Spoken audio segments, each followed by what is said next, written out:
হতে হয়েছে নির্বাচন কমিশনে।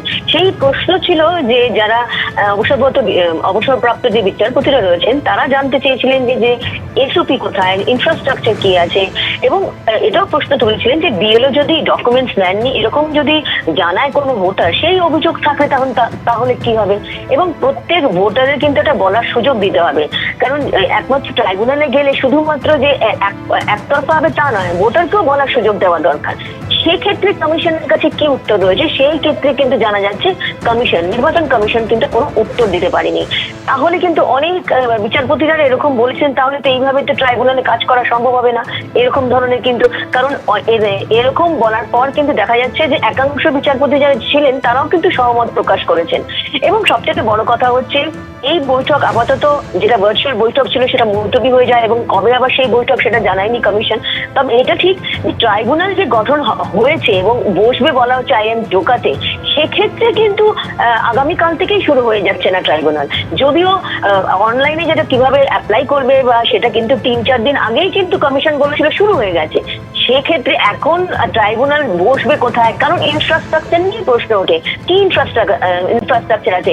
ভোটাররা যদি বলে যে বিএলও যে ডকুমেন্টস দেওয়া হয়েছে তারপর নেয়নি, তারপর কি উত্তর? সেই উত্তর কিন্তু নির্বাচন কমিশন দিতে পারেনি। সেই কারণে আপাতত আজকের মতো যে ভার্চুয়াল বৈঠক ছিল সেটা কিন্তু মুলতবি হয়ে যায়। পরবর্তীতে কখন আবার বৈঠক, কবে কি হবে সেই নিয়ে কিন্তু একটা স্পষ্ট ধারণা বা উত্তর কিন্তু পাওয়া যাচ্ছে না। সেই জন্য ট্রাইব্যুনাল কবে বসবে এবং সঠিক কোন দিন থেকে কাজ শুরু করবে সেই নির্দিষ্ট যে তথ্য এখনো পর্যন্ত জানা যায়নি। ধন্যবাদ রুমা। অর্থাৎ ট্রাইব্যুনাল কবে বসবে, কবে কাজ শুরু করবে তার এখনো কোনো নির্দেশ নেই। অর্থাৎ আগামীকাল থেকে ট্রাইব্যুনাল কাজ শুরু করছে না। সূত্র মারফত যে তথ্য পাওয়া যাচ্ছে যে অবসরপ্রাপ্ত বিচারপতিরা তারা একাধিক প্রশ্ন করেন কমিশনকে, কিন্তু কোনো উত্তর তারা পাননি। এমনকি এই অবসরপ্রাপ্ত বিচারপতিরা তারা এও বলেন যে এখনো ট্রাইব্যুনাল চালুর মতো পরিকাঠামো কার্যত কিছুই নেই।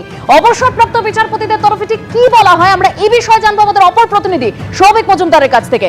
সৌভিক, দেখো, যেমনটা তুমি জানো যে আমাদের প্রতিনিধি রুমা পাল তিনি যেমন বলছিলেন যে এই যে বৈঠক ছিল সেই বৈঠক আর সেটা কিন্তু পিছিয়ে গিয়েছে এবং অনির্দিষ্টকালের জন্য আপাতত সেটা মুলতবি হয়েছে। কবে এই বৈঠক আবারও হবে সেটা ঠিক এখনো পর্যন্ত ঠিক নেই। এখন একাংশের মাননীয় বিচারপতিরা তারা কিন্তু এই গোটা কার্যক্রমে তারা কিন্তু অত্যন্ত ক্ষুব্ধ।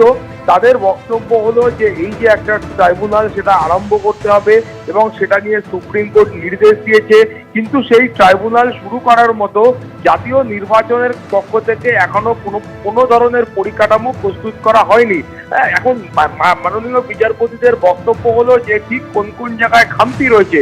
মাননীয় বিচারপতিদের এই প্রশ্নের উত্তরে মাননীয় বিচারপতিরা বলছেন যে খামতির কোনো বিষয় নেই, গোটা পরিকাঠামোর কিছুই এখনো তৈরি হয়নি। অর্থাৎ নির্দিষ্টভাবে কোনো একটা জায়গায় অসুবিধা রয়েছে, কোনো একটা জায়গায় খামতি রয়েছে তেমনটা কিন্তু নয়। মাননীয় বিচারপতিরা বলছেন যে গোটা এই যে প্রক্রিয়া রয়েছে, প্রসিডিওর রয়েছে, এর সম্পূর্ণটার মধ্যেই খামতি রয়েছে। অর্থাৎ একটা এই অ্যাপেলেট ট্রাইব্যুনাল চালাতে গেলে যেখানে এই ধরনের লক্ষ লক্ষ যে মানুষ রয়েছে, সাধারণ ভোটার রয়েছে, তাদের ভাগ্য নির্ধারণ করতে গেলে যে পরিকাঠামো প্রয়োজন সেই পরিকাঠামোর কিছুই এখনো পর্যন্ত প্রস্তুত হয়নি।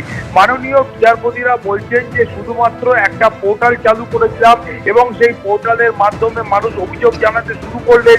শুধুমাত্র